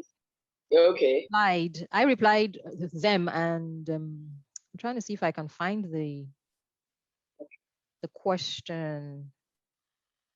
Okay, so we redirected. Okay. Yeah, right. If it's personal, I'll probably respond to them personally. Yeah. So, okay. Now, this next question says, is there any clinical reason or reasons why some cancers are more aggressive than others? It's $1 million question. Okay. That is still, Cancer UK is still looking into it. It's just unfortunate, yes, that we do have some cancers that are very aggressive, and we have some that are just very, very, very benign, but they're still cancers. Why this differentiation? exists. I can't say, and I don't think there is any real reason that has, or very solid reason that has been brought out from all the science that's being done and everything. But what I can say is that when people are diagnosed with a kind of cancer, that level of aggression and of malignancy is something, it's an index that needs to be determined, based on historical factors and what is known about that kind of cancer. And of course, it is based on that then the caregivers, the healthcare practitioners, can then tell the person, these are the likely outcomes for you. So the exact reason why some are aggressive and some are not, it's not, I don't think there is any real answer to that. But I think the aggressive ones are usually of the nervous system. Aggressive cancers, usually more of the nervous system. And if they manifest in younger people, they're also more aggressive as opposed to the older people. So the exact answer is still in the air.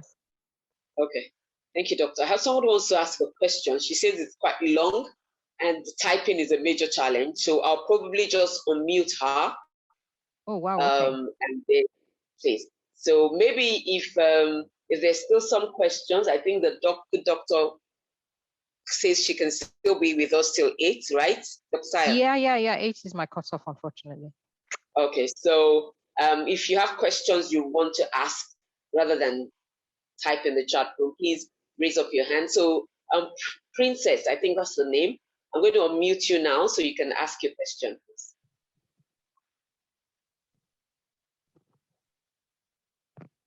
So Princess, unless maybe you just unmute everybody, Sister Toya.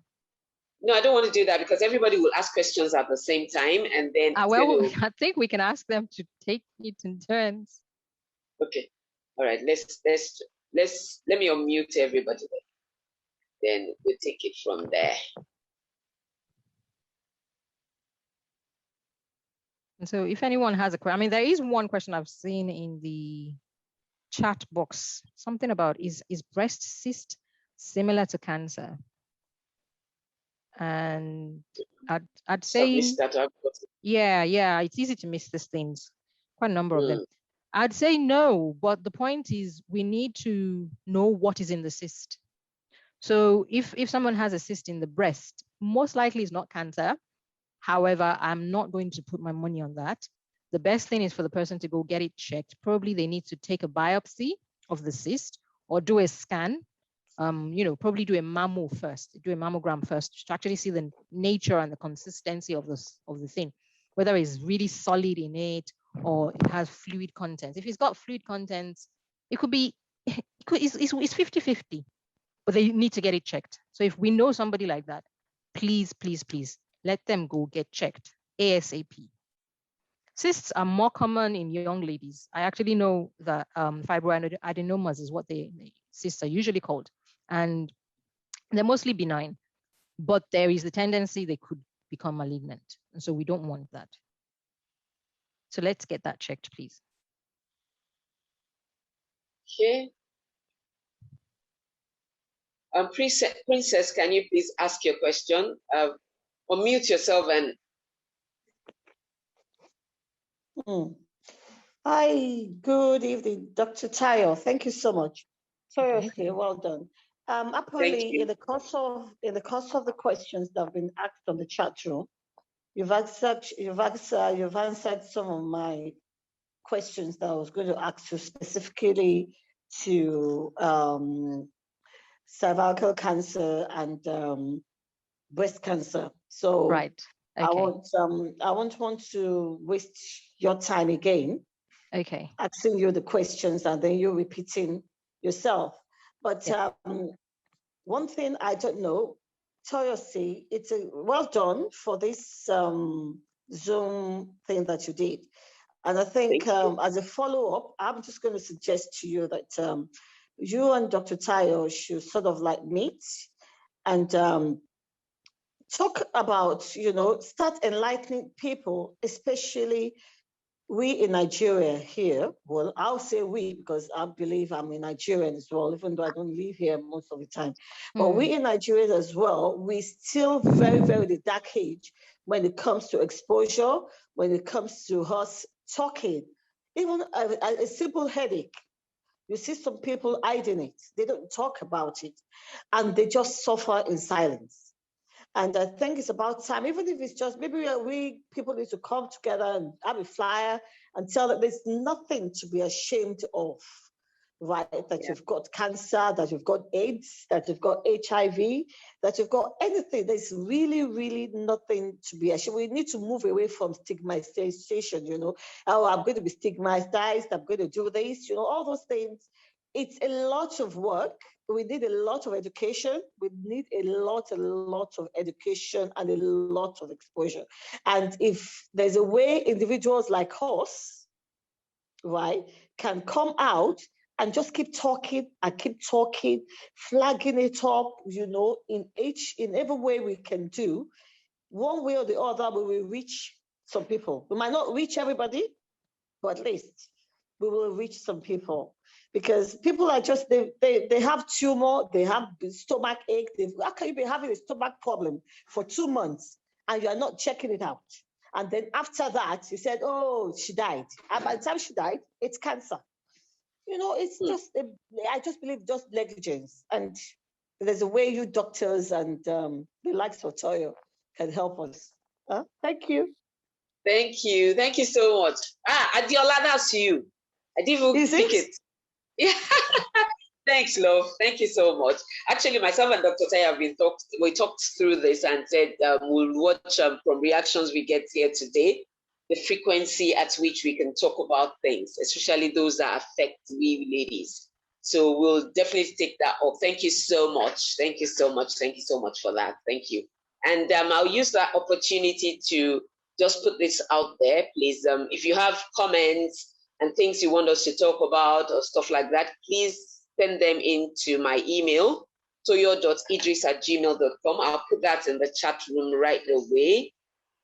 And please, you can also send us your email addresses as well. Send me your email addresses, and then we can send you maybe the recording of this. I mean, some people will want to play it over. Someone left and sent a message that she would love to have the recording, so that people can play it over and over, and we can all learn from it. Okay. Yeah. So I'm putting my email address in the chat room.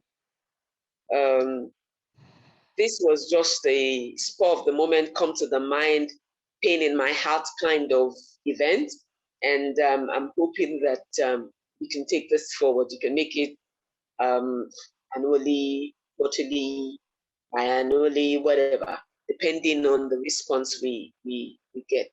I would like to say I was quite scared of people probably not turning up for this or turning out for this, but we had over 50 participants. So I feel good, yay! So it isn't a bad thing at all. It's not a bad turnout, yeah, indeed. It is and it was a short time frame. Short notice, yeah. Yep. A short notice and people. Yeah. I mean, I just wanted to maybe say a quick comment in return to, I think, Princess, who spoke earlier on. Yeah, I mean, everything she said is what is reverberating in my own mind, in my own head. We just, you know, as a people, you know, that culture we have of being secretive about everything that's happening to us, it's killing us. I'm sorry to say, but it's killing a lot of people. Literally, it is killing people. And until we kind of disabuse ourselves, our minds from that, and speak out and learn to speak out. Yeah, fine. It's not everybody. It's not like you're going to carry a megaphone and go and start, you know, broadcasting, I've got cancer to everybody, you know, from the mountaintop and everything. No, but you need to be able to speak out to people. And as she said, it's a long road, but we will not, you know, keep quiet. We'll keep getting the message out there that people need to speak out and seek help quicker, earlier, rather than later, Because as we said, detection, if you detect it early, the prognosis and the outcome is usually better than if it's detected late, further down the line. So yeah, it is definitely something on our minds. And everybody on this call, if one person, each one of us, we share with about 10 people in our circles, in our networks, that look, this thing where we are all so secretive and everything needs to stop. In our family, gatherings and everything, let's encourage one another to speak up. When I came here to this country, and the people here would just tell me, oh yeah, my uncle had cancer, I had cancer. My next door neighbor here, actually right next to me here, I moved into this house 2007, and this lady said to me, we'd just be chatting in the back garden over the fence. Oh, and she was like, oh, I'm a cancer survivor. I was diagnosed with breast cancer the other day, and blah and everything. I'm like, did I ask you? Because in my mind, I was like, why? Why are you telling me all your secrets? But the lady is still there now. 14 years I've been here. Her husband is close to 90. She's his carer. She's still looking after him. She's healthy because she had all, access to all the, the good care and everything. And she obviously picked it up at a good time. Her daughter is being monitored. Her sister is being monitored. So we just need to get out of this habit and culture mindset. Yep. That's all I really want to say also. And I'm speaking to myself too. I think I've got a couple of people who've raised their hands, but Sister Toya has stepped off. I don't know whether I can unmute them. I'm sure only she can unmute them. But yeah, we just need to continue. It's the same thing with, enlightening people about the state of the country. We need to enlighten them about the state of our health. There are a couple of people with their hands up, Sister. I think there's a lady called Olufumilayo Tijani. All right. I see Fumilayo Tijani. Can you unmute yourself and speak, please? Unmute yourself and speak. Unless you unmute her. Maybe she's not. Oh, she's on mute now. Yep. I have. She can Okay. Doctor, good afternoon. Good evening, ma. Oh, sorry, good evening. Yeah, it's evening here. Yeah. Okay. Like for the breast feed, what my friend actually did was the 3D scan. Here in the US, they now have the 3D mammogram. I don't know if you heard about it in the UK. So she said she had a breast cyst. That was January, and they recommended that she go in 6 months after for another breast cyst. And when she went in last month, it was detected that the breast is still there, but it's like the reports they got is like the previous one. So there's nothing to be afraid of. Okay. So they told her that she's fine. Right. And when she was discussing with me, I was like, so if it is still like the other one, is it not cancerous? She said the doctor told her no. Okay. Right. If it is not cancer, then can they take a sample of it? I think the name you call the sample is biopsy. Am I right? Yeah. Yep. Okay. So because within our small community here, we Nigerian women, Sorry, where are you, ma'am? I'm in the US. Okay. All right. I wasn't sure it was US or Canada. No, US. Okay. So we try to talk to each other about the cancer program that the government was actually running. It was free. So we just tell each other about, have you gone for your test? Yeah. Some are like, no, I don't want to go anywhere. I don't want to get any sad news. My auntie, she was alive. It was when she went to UK, they told her she had cancer. She died 3 months after. I don't want anybody to tell me anything. I don't want any sad news. But for some of us, go for this test, and behind the test, we have conversations about it. So it's the conversation I had with my friend that made me ask that breast cyst, what exactly it about, then how can she go for a proper testing? Yep. For a proper testing of breast cyst to be Okay. sure that it's not cancerous. So although she's busy right now at work, so she's not part of this conversation, she would Okay. have loved to be part of it. Yes. Yeah. So any enlightenment you give me, or if I have I could take your number from Toyo on your email so that we can get in touch with you afterwards. We can have conversations so that you can guide her. Because here you can't just walk into the doctor's office. You need to book appointments. Also with COVID going around now, no doctor wants to see anybody. Yeah, so that's just it. Okay. Okay. I mean, I think, I spoke about breast cysts earlier on.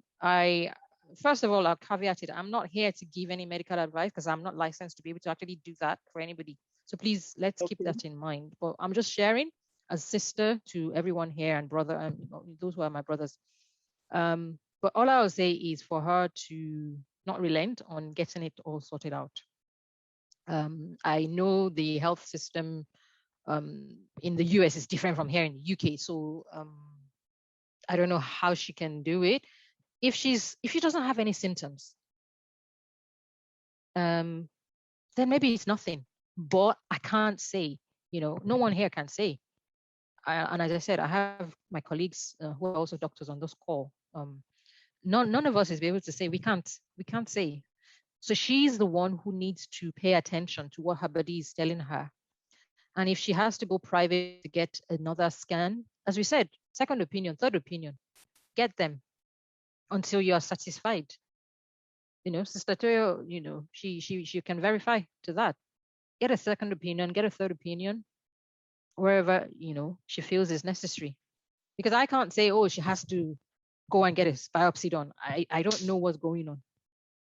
But if she's not at rest, then she shouldn't rest. That's all I would advise. Happy to, discuss offline. Thank you, doctor. Yeah. And yes, for for someone like me, my sister, although she's my half sister, she passed away 2019. She had breast cancer, and when I told someone, the person told me that, but she's your half sister, she's not your full blood, so why should you be bothered about that? Should I or should I not? Again, I can't answer that specifically. It doesn't matter whether it is a case of you sharing mother or father. I don't know which it is in this case, but you guys are related by blood somehow. Now, the point is, it's not all breast cancers that are genetic. So that's why I'm saying I cannot say exactly what you should do. However, if you perform self-examination on yourself and you find anything, then you definitely need to get it checked. If, however, there's nothing, and if you know any history about the type of cancer that your half sister had, if she shared with you in detail about the type of cancer it was, whether she had the BRCA gene, which is one of the genes that could indicate that it's a genetic thing. If you know that, then I'd say yes, maybe you should chase this up. But otherwise, I cannot really say what you should do because I don't know the exact ramifications. I hope I've been able to help a little bit. Not sure if we have. Yeah, thank you, doctor. Okay, ma. You unmute yourself and ask.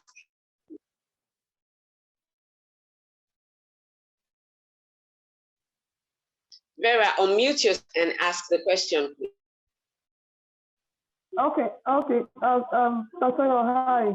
Good evening. Hi.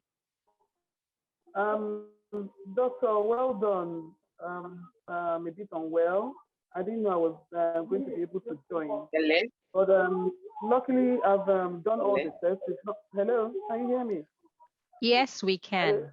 Yes, we can. Yes, I've done all the tests. I've been ill for like 7 months, but I've run all the tests and it's nothing to do with cancer, luckily.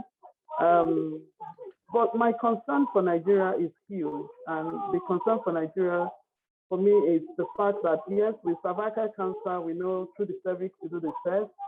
With the breast cancer, it's through the breast and all that. Then you have other sorts of, I know, colon and all that, but there are other sorts of cancers in the bones and all that, So now, here, outside of Nigeria, the blood work, everything, if you have to change your medication for blood pressure, in Paris, you must run blood tests, but I think there's a lot of guesswork. Where, doctor, through the blood, is it not possible to detect cancer from blood tests? Is it not possible? Because that is doable here. How come it's not possible in Nigeria? Okay. Okay. Yeah, I think I know where your question is going. Yes, I was actually going to bring it up also, that a simple blood work. Okay, let me remove the word simple. An examination of the blood profile. So you can do different tests on the blood. You can do a test to look at the actual contents of the blood. You can do tests to look at the chemical components of blood.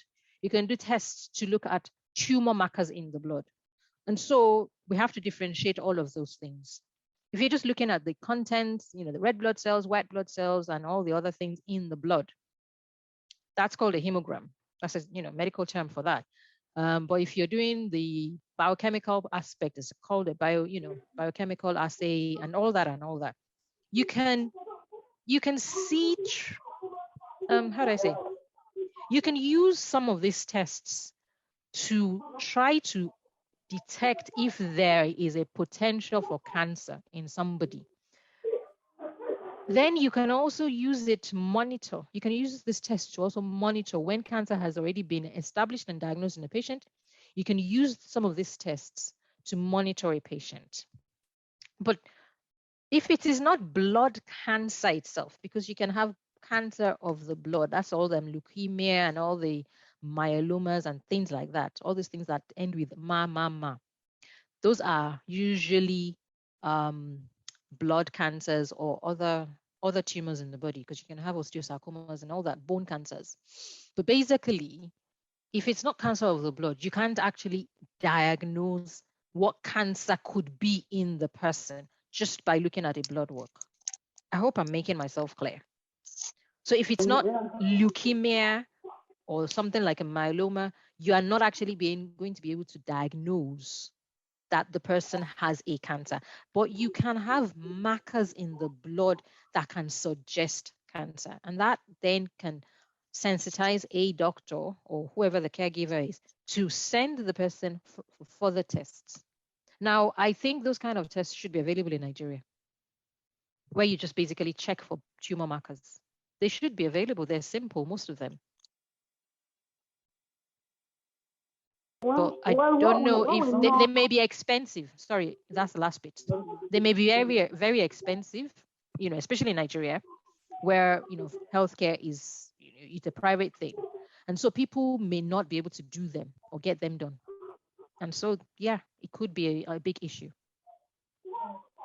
Okay, thank you. It's just unfortunate where people have alliances and they pay for health managers, health caregivers, and then when they go to those hospitals, they are told that their coverage, this cannot meet their coverage. So this is why people are dying. Yeah. If there is any way, I'll tell you, you know where I work. We've lost you. Oh dear. Hello, Toyo.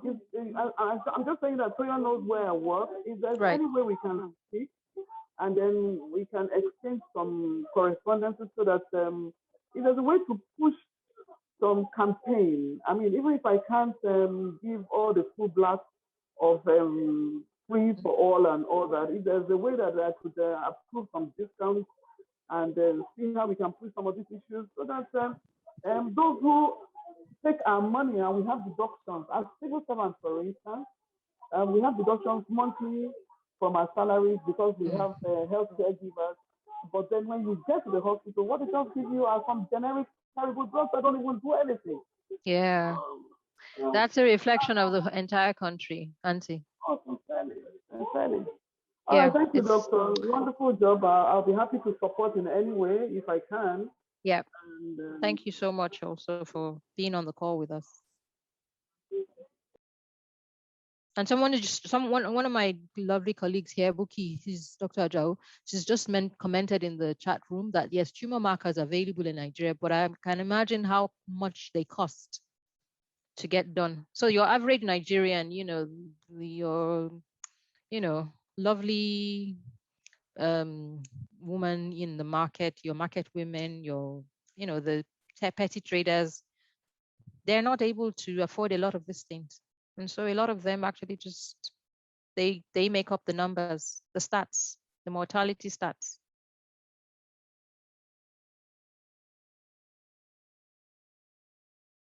You're on mute, Sister Toya. Okay, there you go. All right, Bumi A, you can unmute yourself. There's someone with Bumi A. He or she has the hand. There's one Bumi and there's a Bumi A. A, yes, Bumi A. Yeah. So you can unmute and speak. Okay. All right. Yeah, good evening. Good evening, everyone. And thanks. I'm going to be quick because it's almost 8. I just want to say, I think the problem that, picking about Nigeria that we're talking about this evening is that a lot of us, even myself, were aware of mammogram and smear test. But the other test that you've mentioned this evening is new to me, and I'm sure it's new to a lot of people. And with Nigeria, if you don't walk into the doctor or the GP and say, I need this test, there's nothing out there to invite you to come in because of your age or whatever to say you're due this test. So if people are not aware of that test that they need to do the test, how would they just approach a GP to say that I need this test done? So I think it's more to do with awareness as well. Yep. Thank you. Yep. You're very correct, Auntie. Thank you very much. That is why, this initiative was put together by Sister Toya. It's an awareness program, and it has kicked off here. It can grow. It can grow and grow and get bigger as much as it all depends on us and how we want this to go. Yeah. Thank you, Bumi. Thank you for that. Thank you so much. You're right.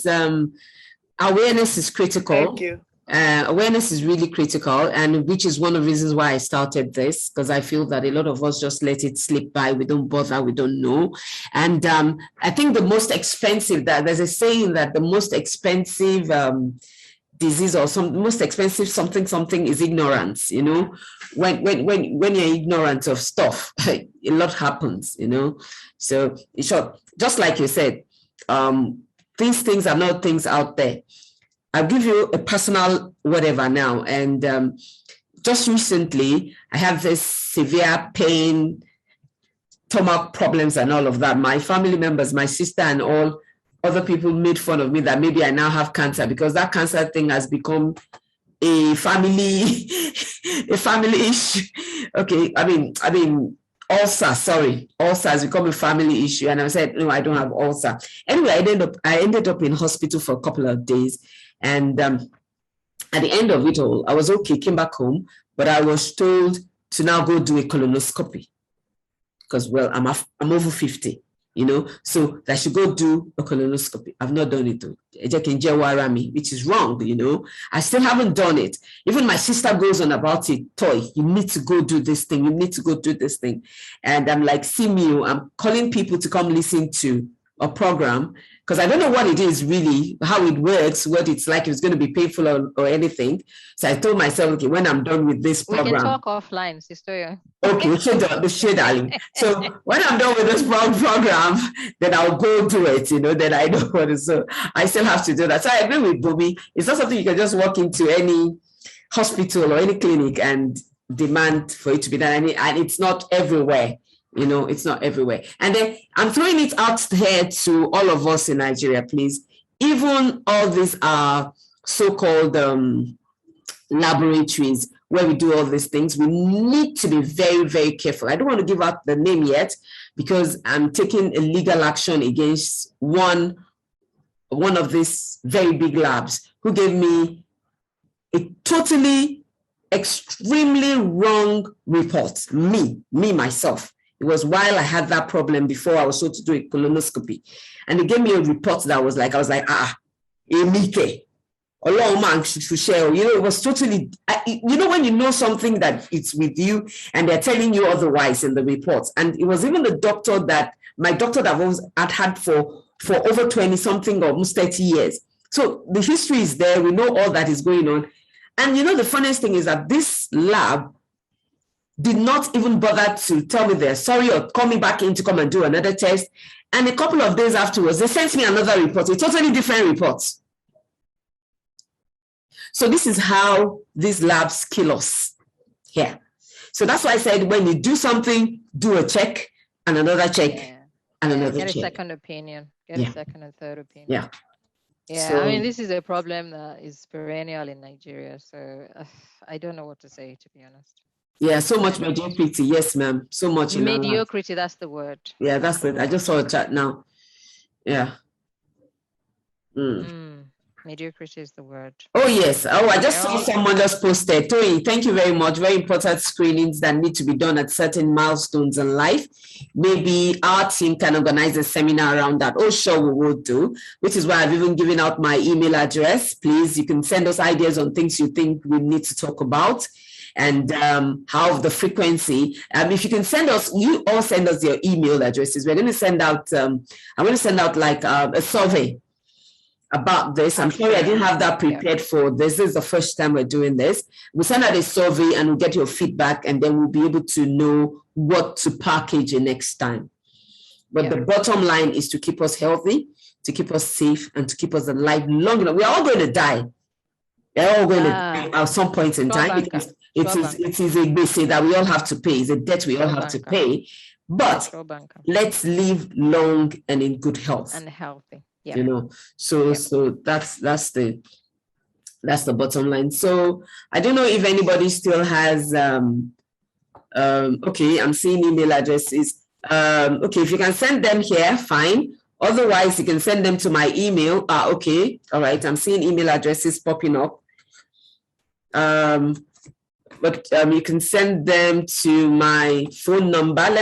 I'll share my phone number. Send emails to 0802-775-7477. And you can just mention and then put Let's Talk Cancer in it so I know where it's coming from. Yeah. With Let's Talk Cancer as a rider. How do we say that? I think I'm right. That's the English word. Doki? Yeah. Yeah, Benny, you're right, sir. Cancer as a rider. Right on. So please, let's do that. I've sent that. I'm sending that out, and as well as my email again. So, yeah.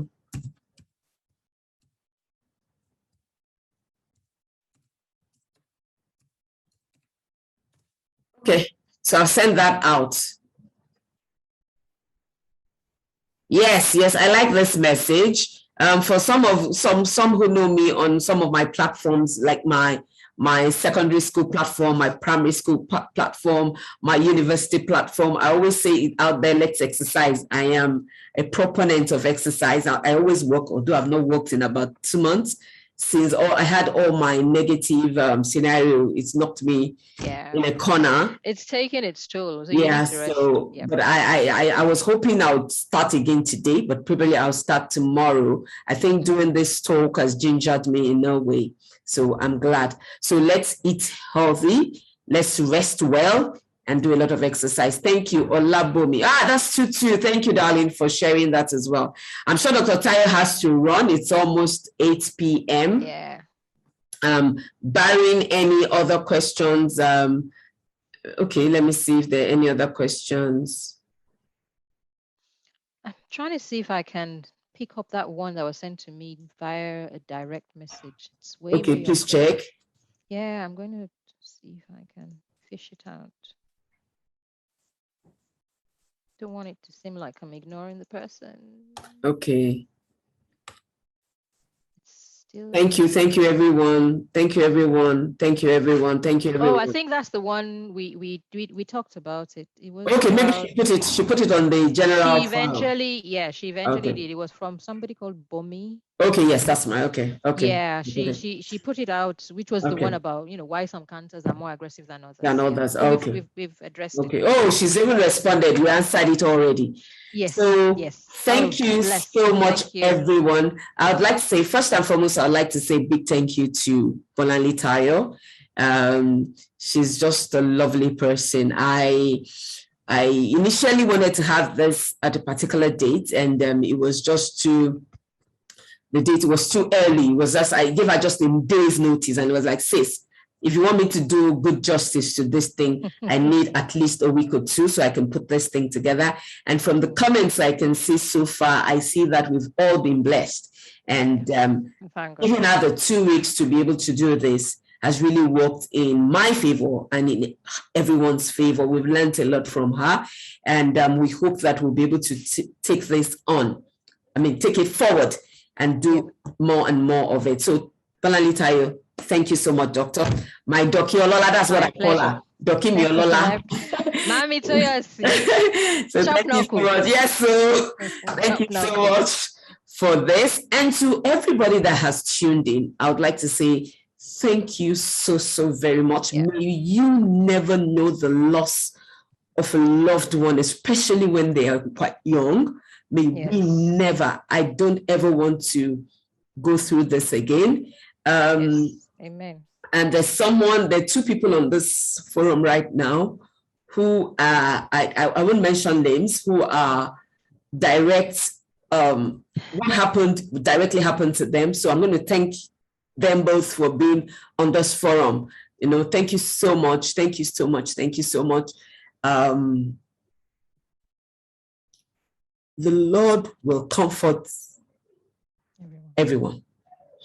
The Lord will comfort everyone. So I would like to bring this to a close by wishing us all well. Thank you. And please don't forget to send me your email addresses. You can drop them. I've dropped my email address as well as my phone number. So please, when you send me an email or send me an email via email. If you send me your email addresses via email or via the phone number, please, for the email, put the subject as Let's Talk Cancer. And for the phone messages, just put Let's Talk Cancer beside the email, beside the message, so that your email address, so that I know exactly where this is coming from. So once again, I'd like to say thank you. Have a wonderful evening and a fantastic week. And the rest of the year as well. May we not have negatives, and may it all be well with us. God's grace. Thank you so much.